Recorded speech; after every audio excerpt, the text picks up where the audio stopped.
like merch? Yes. Do you like plugs? Yes. Do you like merch plugs at the beginning of your news video because the presenter can't be bothered to come up with a proper intro? Then you're gonna love this merch plug at the beginning of the news video because the presenter can't be bothered to come up with a proper intro. Check out all that lovely merch. Cultaholicshop.com. On with the headlines. Paige has confronted a stalker outside of her home. A former WWE star says he regrets how he left the company, and a new on-screen role for Paul Heyman has been announced. We'll tell you more in a bit. So we are kicking things off with some rather troubling news, actually. A stalker has been apprehended outside of Paige's Los Angeles home. This is really, really scary, and unfortunately, it's not the first time that we're reporting on something like this in recent times. Obviously, Sonya Deville had a horrible time of it earlier this year when a stalker managed to get into her home. He was armed.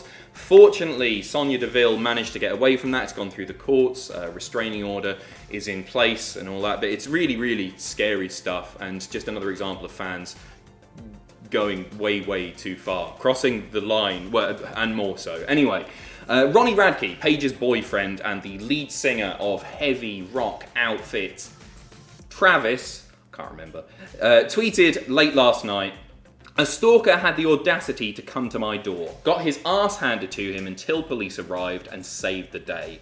I will effing kill you. Please don't make me kill you."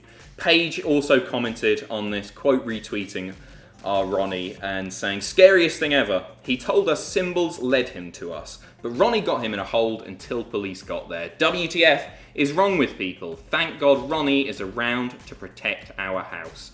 Jesus, it's just so awful that wrestlers and just public figures have to go through this stuff seemingly all the time. And Paige is somebody who I think it's fair to say has a really strong bond with her fan base, and that's why the Twitch stuff was so upsetting for her. But unfortunately, some fans, and it's clear judging by that, he told us symbols led to him, that he's not a very mentally well person.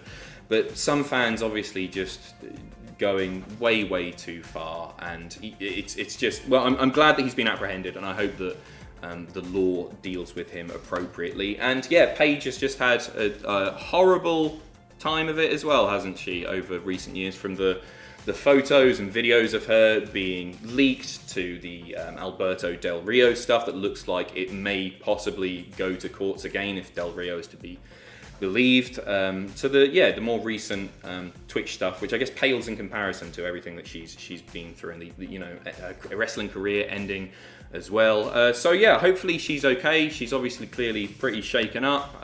Hopefully that will be the end of the matter and nothing else will happen. But sending all of our love, of course, to Paige and Ronnie. Next up, a former WWE star has opened up about his regrets in the way that he left the company way back when in July of 2014. And I am talking about Ricardo Rodriguez. So Ricardo, our Ricky, was a guest on Talkin' Sass recently, and he said, "I didn't leave on good terms because I was very angry and bitter when I went and asked for my release. I wasn't happy being there, and I know I said a lot of things that I shouldn't have. I don't necessarily take back much of what I said because a lot of people that left after I did said a lot of the same things. I should have taken a different approach though. I was angry, I was upset, I had a substance abuse problem. There's a whole lot of things that went into it.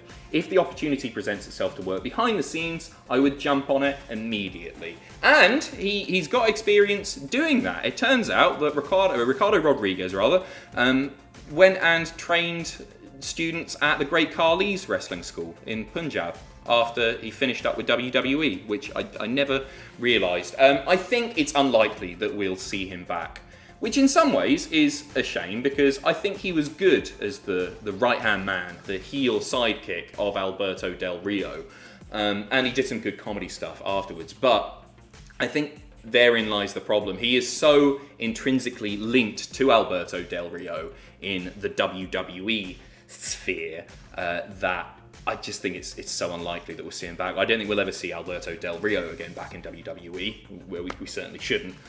So I think, yeah, it's unlikely that we'll see Ricardo as well. He's not popped up on any retro Raws, reunion shows or anything like that.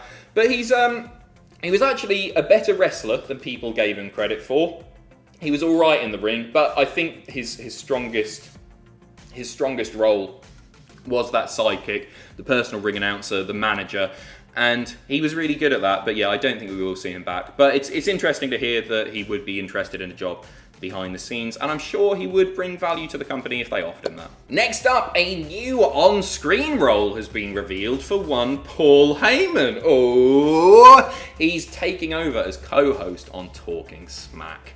And I've got mixed feelings about this because I really, really enjoy Kayla and Sammy together. I think Sammy is one of the best talkers in WWE. The problem is, Paul Heyman is perhaps the greatest talker in wrestling history. So I'm not having a go. Obviously, I can understand why they would want Paul Heyman in that role. And I'm sure he'll be fantastic.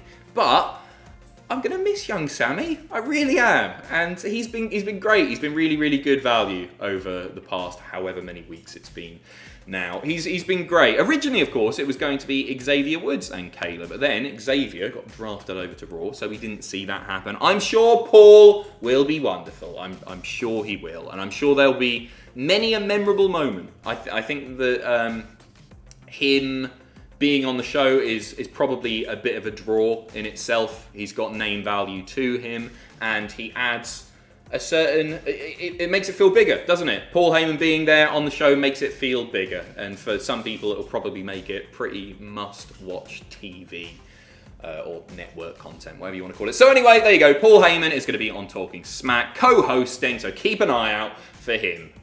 He's hard to miss, isn't he? Sad news next, as WWE have paid tribute to the late Alex Trebek, the host of Jeopardy, who sadly passed away aged 80 after a long battle, very brave battle with pancreatic cancer. Really just terribly, terribly sad news. And tributes have poured out from everywhere in entertainment. Everybody loved this guy. I saw a clip, in fact, and I'm sure you've all seen it by now because it's made the rounds on social media, of a contestant who on his answer sheet had just written, "We love you, Alex," and it appeared and he went, Alex read it, "We love you, Alex," and he got all choked up about it. It was really, really touching, and he was truly, truly loved. Anyway, WWE released the following tribute. WWE is saddened to learn that Alex Trebek has passed away at the age of 80. The game show legend became an icon as he hosted Jeopardy for 36 years, and he traversed the WWE universe in the process, playing a prominent role at WrestleMania 7. Trebek served as a backstage interviewer and was the guest ring announcer for the WWE Championship clash between Hulk Hogan and Sergeant Slaughter. A 7-time Emmy winner for Outstanding Game Show Host, Trebek hosted several other shows, including The Wizard of Oz, Double Dare, and more. WWE extends its condolences to Trebek's family, friends, and fans. Really just gutting news yesterday. Really, truly tragic. And Cultaholic also extending our condolences to the friends, family, fans of Alex Trebek. Next up in lighter news, a former WWE star has revealed that he's going to be a part of the new Power Rangers movie. So, speaking to Wrestling Inc., Leo Rush said, "Be on the lookout for big projects to come in the future, as well as the new upcoming film that I'm going to be a part of, Legend of the White Dragon," which I'm pretty excited about. It's actually a Power Rangers movie, so it's Kung Fu times 100. Jesus. They're still casting. I'm just a part of the cast. We haven't gotten who's going to be who yet, but I will be in the movie. There's a chance I could be a Power Ranger. I think he would have been told by now if he was going to be a Power Ranger. Hey, I don't know anything about Power Rangers. I used to watch it when I was a kid. Maybe he'll be Ivan Ooze. That's literally the only one. Maybe, I don't know, maybe it'll be the Yellow Ranger. I don't know. But keep an eye out for Leo Rush as well in Power Rangers. I don't know, you might not be able to see him because he might have a mask on or something.